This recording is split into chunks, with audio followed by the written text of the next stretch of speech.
The price of gold set another all-time record this past week. There's demand for gold for investments, for the circuits in cell phones and computers, and in this holiday season, for jewelry. But there's another price being paid for gold that you probably haven't heard about. Gold and other minerals are funding the deadliest war since World War II. More than 5 million people have died in the Democratic Republic of Congo. Years ago, the jewelry industry banned the trafficking in so-called blood diamonds, but the same hasn't happened with gold. And in the heart of Central Africa, we found a campaign of rape and murder being funded largely by gold that's exported to the world. This is a gold mine in eastern Congo, dug from the side of a mountain by the bare hands and stooped backs of 100 men.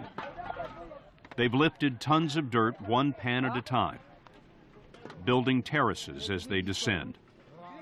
The hunger for gold drives men into the earth so that other men can kill. You good? Thank you. Annika van Woudenberg has spent 10 years in Congo. She investigated the mines for Human Rights Watch and wrote one of the most respected studies on the trade. You know, this is a little bit dangerous business, especially for those guys. It's particularly for those guys, and there are regular mudslides, rock falls. You know, the death rate is extraordinarily high in these mines. Tell me what the life of a Congolese gold miner is like. You make maybe, if you're lucky, $1 or $2 a day. You have no health care, no social insurance, you have nothing. People do it because they hope to become rich, but very few do. The people are destitute, but Congo is the Saudi Arabia of minerals. In addition to gold, the earth is loaded with metals such as tin, copper, and something called coltan that's essential to the circuits in computers and cell phones. Our journey started beside Lake Kivu in the teeming city of Bukavu. Eastern Congo is spectacular, remote, and lawless. To get to the gold fields, we traveled through territory controlled by one militia, then another. We found this gold mine on the Mwana River in the province of South Kivu. First thing you notice are the children. Families set them to work early, and for many, it's the only life they'll know. Their method is at least 2,000 years old. They lay blankets in the riverbed and let the sediment collect in the fibers. The blankets are wrung out, and somewhere in all that mud is treasure. They mix mercury into the sediment, which chemically binds the gold together, and then they simply burn the mercury away. No one worries too much about the toxic fumes. The neurological damage from mercury may not show up for years. Can you pour that out there? And there it is. There it is, about a quarter the size of a pencil eraser. But it's gold. How much is this worth? He said this can be maybe $5. This could be worth $5? That's a sound that's behind what is now the deadliest war on earth. In 1996, Uganda and Rwanda invaded Congo. 7 more countries joined in and started stealing Congo's resources. The invasion ended, but ever since, rebel militias and government forces have fought over local power, ethnic hatred, and control of the minerals. We heard it firsthand from former rebel soldiers. This is a school that teaches guerrilla fighters who've laid down their guns how to be civilians again.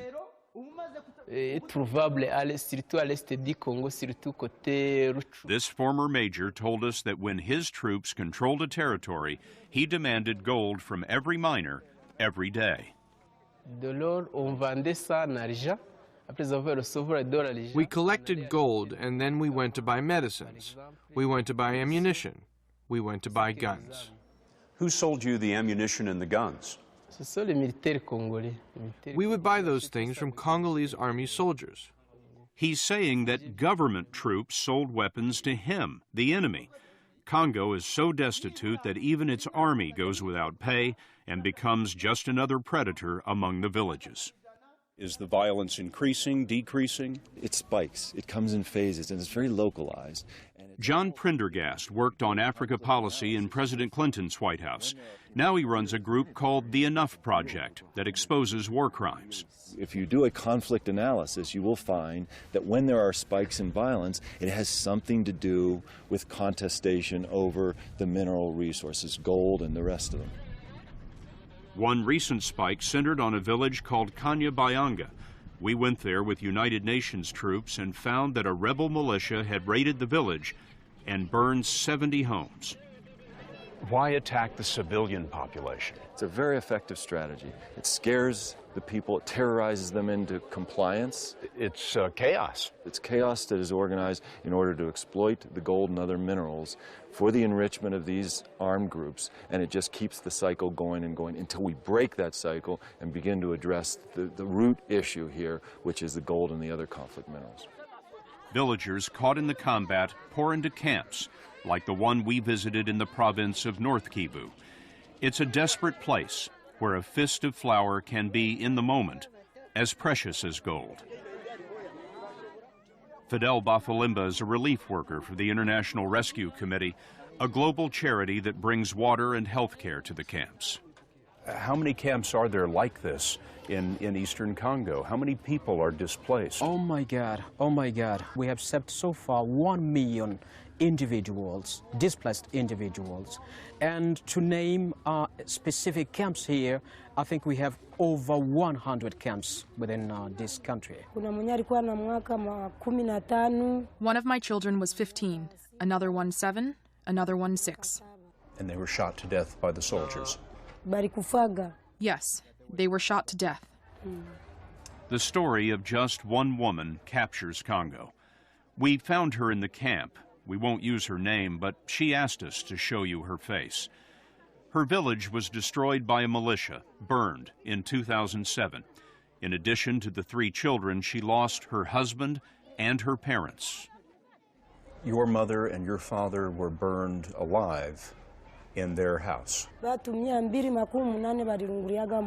It wasn't only my family. There were about 280 people burned alive in their homes. She ran with 3 surviving children to a makeshift camp for the homeless, but then the camp was attacked and there was a second massacre. When that round of the killing began, the people fled to the relative safety of this United Nations post. Now this has grown into a camp of more than 13,000 people. In terms of food, they're largely fending for themselves. Today, the United Nations was distributing flour and beans and cooking oil, but the last time this happened was 5 months ago. Most of the time, they forage for food outside the camp, and that is where she fell victim to the other atrocity of Congo, rape. We went to look for food, but also firewood mostly. And that's where we got raped by people in uniform. So these were soldiers who raped you? Very hard to tell whether they were soldiers or rebels. All we knew and all we saw is that they were in uniforms and were armed with machine guns. It's estimated 200,000 women have been raped in eastern Congo. Rape is a weapon here, and often a lethal one. Because of the suffering, the UN has tried to stop the trafficking in Congo's illicit gold, but we found that the gold from these mines is being smuggled into world trade. All those nuggets are combined in border towns, and then the gold is slipped over the border to Uganda's capital, Kampala. Uganda and Congo are right next to each other, but Uganda has almost no gold production of its own. In 2007, Uganda produced about $500 worth.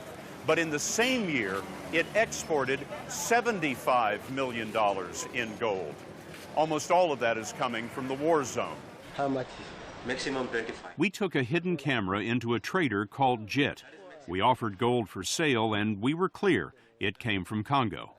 You know, it's not easy to get at things. The rebel, they are there, everything. He bought our gold, and we got a hold of internal Ugandan records that list 228 international shipments by JIT and many others. UN investigators say most of it is gold from Congo, relabeled as a product of Uganda. After Kampala, it heads to refiners in Dubai and then out into the world. No one can say how much of the world market is fed by Congo Gold. The best estimates are around 1%. So it's not likely any particular watch or wedding ring contributed to rape or murder. But we wondered how a consumer would know. Matt Runcie represents retailers as head of the trade groups Jewelers of America and the Responsible Jewelry Council. Does your certification mean, for example, the gold didn't come from Congo? Source of origin is not yet a part of the Council's framework.